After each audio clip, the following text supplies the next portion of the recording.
What's up, review crew? We're back with another video, and this time we are reviewing 2025's Good Boy. Now, for those of you who don't know, Good Boy is a paranormal thriller about a dog and his owner that you see what's going on from the dog's point of view. Now, this movie is only an hour and 13 minutes, which is actually a nice touch. For you to be able to tell a story in that short of a time is pretty impressive. What I will say about the movie is it takes us on a ride that at some points you kind of feel like it doesn't need to be that long, but at other points you kind of want it to be longer. So I was right there in the middle ground the entire movie. What they do cool about it, since it is from the dog's point of view, you don't see a lot of like people's faces. It's always silhouette, or it's like in a far distance, or it's like a shadow behind it. It's like, it's really unique. I will say that about the movie. It's very obscure, but very unique. Probably the most unique movie I've ever seen before. Like, the premise is so simple, but it being from a dog's point of view takes it to another level. The movie it's classified as like a thriller, but it has a lot of horror aspects to it, which is one of the things that I loved and hated at the same time. So any horror movie, as you know, you're anticipating those jump scares. You're anticipating that whoa shit, like that factor, like that intense, crazy fucking thing that you just can't explain. And we wait so long for it to happen here, where you almost get uninvested.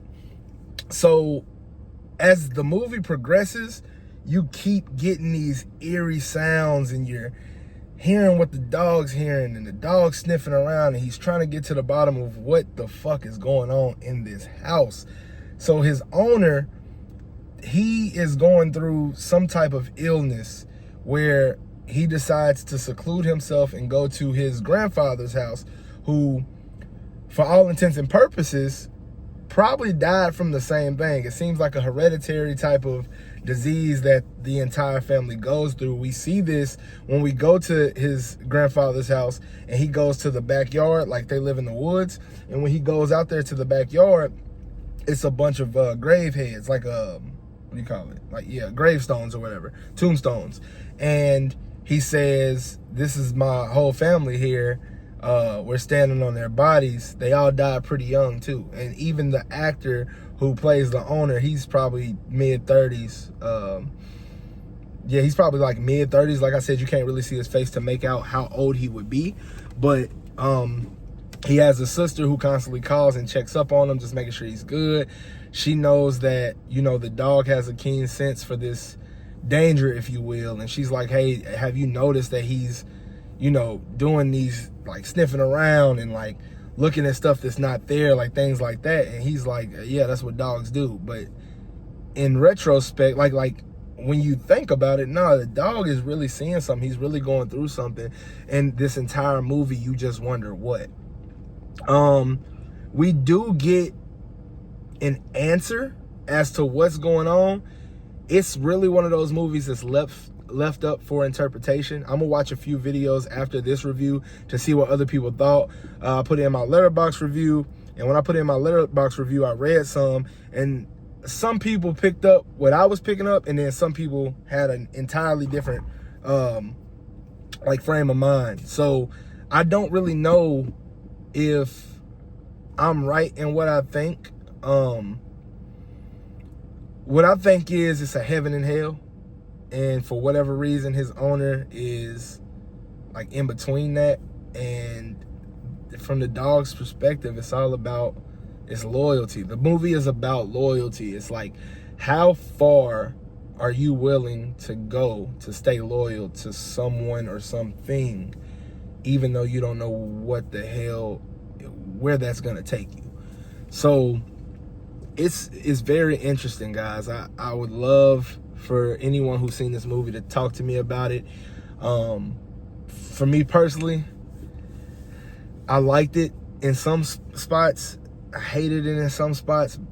but I never really loved it. The one thing I did love is the dog. His name is Indy, and that's actually his name in real life. I think he's the director's actual dog. The Academy Awards have got to come up with some type of category where pets can be nominated, because this dog makes you feel every ounce of emotion that you can feel, man. When the owner's playing with him, you feel happy for him. It's so cute, it's sweet, it's a beautiful dog. And then when he's seeing shit, like, you can see the fear in the dog's eyes. And it's like, how the hell do you train a dog to do this on command? That dog deserves some type of award. I ain't gonna say an Oscar or nothing like that. I think that's gonna go to Leo or Michael B. Jordan this year. But that dog deserves an award. It's a very nice take on paranormal, like, activity. Like, not the actual movie, but like that, that type of thing, that genre, man, that swept the nation so many years ago. But I mean, this is a nice touch, man. Like, overall, I give it like a 5.5. My grading scale is a little different from everybody's. 1 being fucking horrible, 10 being perfect. I only give out those 10s to a handful of movies, but a 5.5 to me is like, okay. It's not bad at all. It's certainly not a bad movie. It's not, I wouldn't call it a good movie. It was okay. But I do think it's a movie worth watching, especially if you're a film lover, because it boggles your mind a little bit. It kind of makes you think, like, what did this mean? Did it symbolize something? It's not an obvious ending. The movie takes you to a place where you wouldn't really expect. But the dog has these moments where, when he's sniffing around, he's getting like almost like the memories of like the granddad's dog who went through a similar situation, and like seeing that unfold, that's what kind of keeps you invested in the movie. How I mentioned that you get uninvested at times. That's what kind of reels you back in. Like, every time I was like, all right, man, what the fuck's going on? That type of thing will happen. Then it kind of gets you back in it. So, yeah, man, Good Boy. 5.5. I'm comfortable with that rating. If you have seen Good Boy, tell me what you guys thought. What does the ending mean to you all? What does the ending mean to y'all? For any of my viewers who have not seen this movie yet and want to check it out, I do think that you should.